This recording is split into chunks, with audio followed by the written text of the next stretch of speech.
So, మనం ఈరోజు దివ్య జీవన విధానం గురించి మనం మాట్లాడుతున్నాం. చాలామంది జీవితం అంటే సెక్యూరిటీ కోసం జీవిస్తా ఉంటారు. ఈ క్షణం, నెక్స్ట్ క్షణం, రాబోయే తరాలు, నా ఫ్యూచర్ కోసం, సెక్యూరిటీ కోసమే వాళ్ళ థింకింగ్ అంతుంటది. మంచి జాబులన్నా, మంచి చదువన్నా, మంచి పెళ్ళన్నా ఎవ్రీథింగ్ సెక్యూరిటీ కోసం. అక్కడ మీరన్నట్టు ధ్యానం లేకుండా బిహేవ్ చేస్తా ఉంటారు. మరి అందరికీ సెక్యూరిటీ కావాలనే కోరుకుంటారు. మంచిగా జీవించాలని. మరి ఇది రైటా? రాంగా? సెక్యూరిటీ అంటే డబ్బు అనుకుంటున్నారు. హ్మ్. డబ్బు సెక్యూరిటీ కాదు. హ్మ్. అది సెక్యూరిటీ కాదు. హుహు. అది సెక్యూరిటీ ఎలా అవుతుంది? బాగా డబ్బులుంటే హ్యాపీగా ఉండొచ్చంటారు గదా అందరూ. అనుభవించడానికి డబ్బు కాదు. హ్మ్.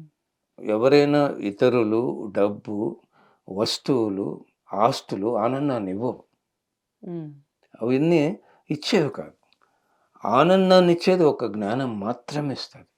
హ్మ్. ఇంక దేనివల్ల ఆనందం అనేది అందదు. హ్మ్.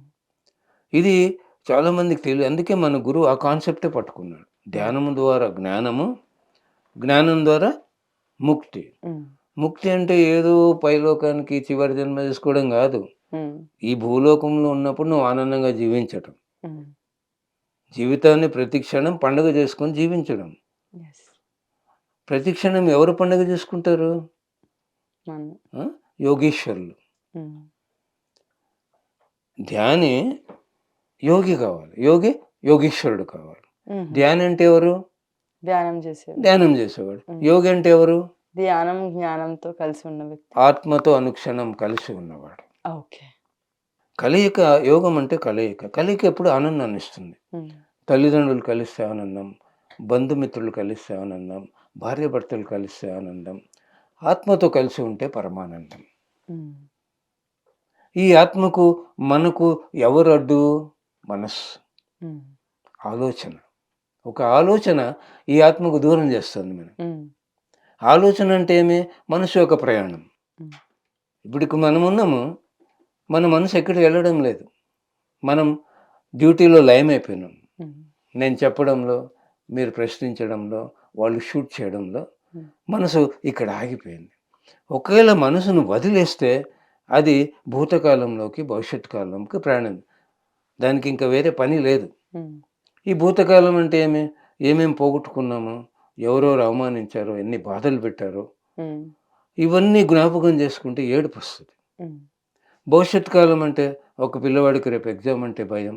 హ్మ్. ఒక రైతుకు వర్షం సకాలంలో వస్తుందో లేదో భయం. హ్మ్. ఒక బిజినెస్ పర్సన్‌కు బిజినెస్ అవుతుందో లేదో భయం. ఇంటర్వ్యూలో సక్సెస్ అవుతానో లేదో భయం. ఈ మనసు ప్రతి క్షణము ఆ భూతకాలంలో, భవిష్యత్ కాలంలో ఉంటుంది. ఆ హ్మ్. భూతకాలం అంటే భూతము, భవిష్యత్ కాలం అంటే దయ్యం. హ్మ్. ఈ భూతం ఏడిపిస్తుంది, ఈ దయ్యం భయపెడుతుంది. అందుకే ఏం చేయాలి మనసును? వర్తమాన కాలంలో పెట్టాలి. Every present moment is a divine moment. మన మనసు మనతో ఉన్న ప్రతి క్షణము దివ్య క్షణము. హ్మ్. ఈ ఆత్మతో కలిసుంది. ఈ ఆత్మతో వేరెప్పుడైతుంది? ఆలోచన ఉన్నప్పుడైతుంది. ఓకే. కనుక ధ్యాని యోగి కావాలి. హ్మ్. యోగి అంటే ఏమి? ఒక క్షణం కూడా మనసు మనతోనే కలిసి ఉండాలి. దీన్నే సార్ సింపుల్‌గా ధ్యానం అంటే శ్వాస మీద ధ్యాస. హ్మ్.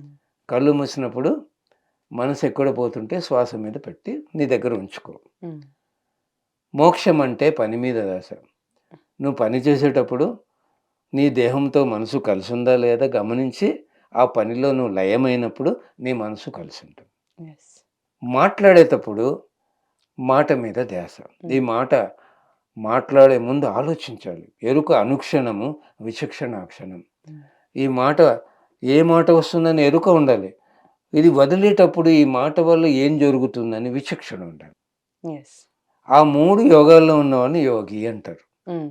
కళ్ళు మూసినప్పుడు ధ్యాన యోగము, పని చేసేటప్పుడు కర్మయోగము, మాట్లాడేటప్పుడు జ్ఞానయోగము. హ్మ్. ఇక్కడ గమనిస్తే ఈ శ్వాస అనే గురువు ఎక్కడ పోడు, మనసు అనే శిష్యుడు పోతున్నాడు అవును. కదా! ఈ దేహం ఎక్కడ పోదు, మనసు వెళ్తుంది. ఈ బుద్ధి ఎక్కడ పోదు, మనసు మనసు. వెళ్తుంది. హ్మ్. శ్వాస, మనసు కలిస్తే ధ్యానయోగము, హ్మ్. దేహము, మనసు కలిస్తే కర్మయోగము, బుద్ధి, మనసు కలిస్తే జ్ఞానయోగం. హ్మ్. కళ్ళు మూసినప్పుడు ధ్యానయోగము, పని చేసేటప్పుడు కర్మయోగము, మాట్లాడేటప్పుడు జ్ఞానయోగంలో ఉన్న వాళ్ళను యోగి అంటారు. ఉన్న స్థితి నుంచి ఉన్నత స్థితికి తీసుకువెళ్లే మార్గాన్ని సూచించే అద్భుతమైన కార్యక్రమాలను అందిస్తున్న PMC ఛానల్ కు మీ వంతు సహకారాన్ని అందించండి. The PMC trust, Google pay, phone pay number 8977009932.